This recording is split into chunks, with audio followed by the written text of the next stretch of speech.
ఎన్టీఆర్ జిల్లాలో UltraTech boiler ప్రమాద ఘటనపై వామపక్షాలు భగ్గుమన్నాయి. ఇంతవరకు వాస్తవాలను ప్రభుత్వం ఎందుకు బహిర్గతం చేయలేదని సిపిఐ ప్రధాన కార్యదర్శి దోనేపూడి శంకర్ ప్రశ్నించారు.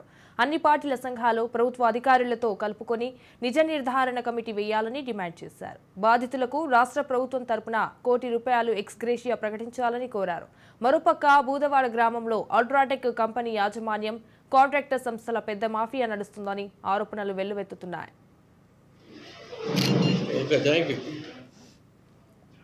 కూలీలు కబంధ హస్తాలుగా కాంట్రాక్ట్ లేబర్ పేరుతోటి వారిని ఒక కట్టు బానిసల్లాగా చూసినటువంటి పరిస్థితి. హాస్పిటల్ సౌకర్యం లేదు, ఎటువంటి సౌకర్యాలు లేనటువంటి పరిస్థితుల్లో ఇవాళ ఇంత ఘోర కలిగి నిర్లక్ష్యం. కాబట్టి ఇవాళ ఫ్యాక్టరీ యాజమాన్యం 50 లక్షల నష్టపరిహారం ఇచ్చింది, సంతోషం. కానీ మరి ప్రభుత్వ పరిస్థితి ఉందని చెప్పి అడుగుతున్నాం.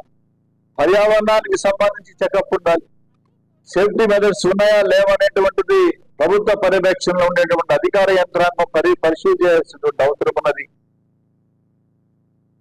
కూలీలు కబంధ హస్తాలుగా కాంట్రాక్ట్ లేబర్ పేరుతోటి వారిని ఒక కట్టు బానిసల్లాగా చూసినటువంటి పరిస్థితి. హాస్పిటల్ సౌకర్యం లేదు, ఎటువంటి